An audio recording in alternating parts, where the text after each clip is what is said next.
السلام علیکم ورحمۃ اللہ وبرکاتہ۔ آپ سے مخاطب ہے پروفیسر قاری عبدالمنان زیگم۔ میرے ناظرین کرام، آج کا جو ہمارا پروگرام ہے یہ روحانی علاج کے متعلق ہے۔ اکثر ہماری بہنیں بیٹیاں گھروں میں ان کو جادو سایہ بے شمار شکایات ہوتی ہیں، تو ہم اس شکایات کو نظر انداز کرتے ہیں اور یہ معاملات اس طرح چلتے رہتے ہیں، اور پھر جب آگے جا کر اس کے جو برے اثرات سامنے آتے ہیں پھر ہمیں پریشانی ہوتی ہے۔ تو آج بھی میرے ساتھ اسلام آباد سے بھی لاہور سے بھی ایک بہن نے رابطہ کیا ہے۔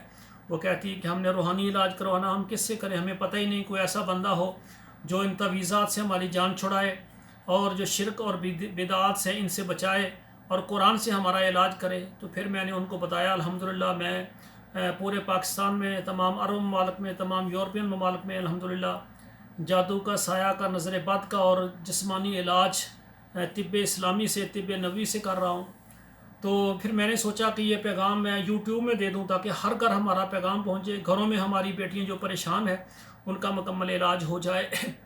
تو ہوتا اکثر یہ ہے کہ اکثر بہنیں بیٹیاں ان کو بچپن میں یہ شکایت ہوتی ہے لیکن وہ علاج نہیں کرواتی، پھر ان کی شادی ہو جاتی ہے، آگے بچوں میں یہ چیزیں پھر منتقل ہو جاتی ہیں، ہمیشہ کے لیے جنات اور جادو کا مسکن یہ گھر ہو جاتا ہے۔ گھروں میں بے برکتی، بے جا لڑائیاں، پریشانیاں، ناچاکی، ہر وقت پریشان، اور کسی کو سکون نہیں ہے۔ کبھی صحن میں ڈر لگتا ہے، کبھی کمرے میں ڈر لگتا ہے، کبھی سوئے ہوئے جسم پر بوجھ پڑ جاتا ہے، اور خواب گھر والے تمام بچوں کو، بیٹیوں کے، اکثر عورتوں کو، اکثر شکایات یہ عورتوں کو، بچیوں کو زیادہ ہوتی ہے۔ اس کی کیا وجہ ہے؟ اس کی یہ وجہ ہے کہ جو بیٹیاں بہنیں ہوتی ہیں ان کو اللہ تعالیٰ کا ایک نظام ہے کہ مہینے میں 6-7 دن ایسے ہوتے ہیں جن میں یہ نماز نہیں پڑھتی۔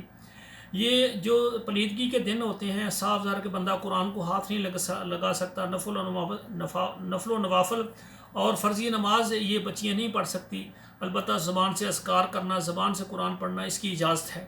تو ان دنوں میں جب طہارت نہیں ہوتی تو یہ بہنیں جب اللہ کے ذکر سے خالی ہو جاتی ہیں تو پھر ان پر جو ہے نا جادو اور جنات زیادہ اثر انداز ہوتے ہیں۔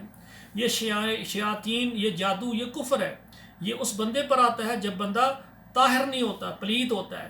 تو میرے بھائیوں، میری بہنوں، میری گزارش ہے کہ جن بیٹیوں بہنوں کو، اکثر بہنیں جو زیادہ باہر جانے کا شوق ہوتا ہے، مثال کے طور پر ہفتے میں 2 بار سیر کے لیے پارک ضرور جاتی ہیں، یا قبرستان جاتی ہیں بڑوں کے لیے دعا کرنے کے لیے، یا اس طرح سیر و سیاحت کے لیے کبھی کاغان نران کسی علاقے میں چلے گی، کیونکہ یہ چیزیں باہر سے لگتی ہیں، بسا اوقات ماں باپ سے منتقل ہوتی ہیں جو میں نے بتا دیے، اور اکثر ایسی ہماری بہنیں جو اسکول میں پڑھتی ہیں، کالج میں پڑھتی ہیں، مدرسوں میں پڑھتی ہیں، ہاسٹل میں رہتی ہیں، تو وہاں سے یہ شکایات بھی ہو جاتی ہیں اکثر، کیونکہ وہاں اکثر عورتیں ہوتی ہیں، اور کئی عورتیں خوشبو وغیرہ لگاتی ہیں جو کہ رسول اللہ نے منع فرمایا ہے، بناؤ سنگار بھی بیٹیاں بہنیں کرتی ہیں، اور پھر غیر محرم کی اکیلی رہتی ہیں اور وہاں سے ان کو شکایات یہ ہو جاتی ہیں، تو ان کا علاج جو ہے نا ہونا چاہیے۔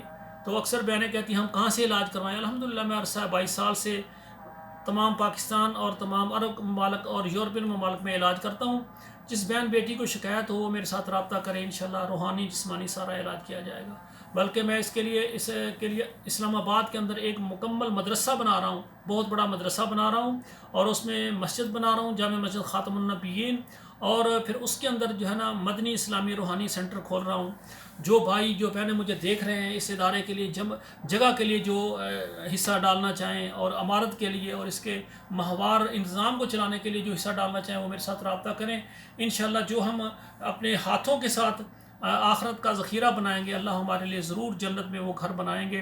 تو جو بہنیں بیٹیاں جن کو روحانی میں شکایات ہیں وہ میرے ساتھ رابطہ کریں، انشاءاللہ تعالی ہم کوشش کریں گے کہ تمام قسم کی روحانی شکایات قرآن سے حل ہو جائیں، اور ہم شرکیہ اور تویز گنڈے اور ان چیزوں سے ہم بچیں، ہم قرآن اذکار پڑھیں، نماز پڑھیں اور طاہر رہیں، اور اللہ سے دعائیں کریں، اور قرآن کے ذریعے ہم شفا حاصل کریں۔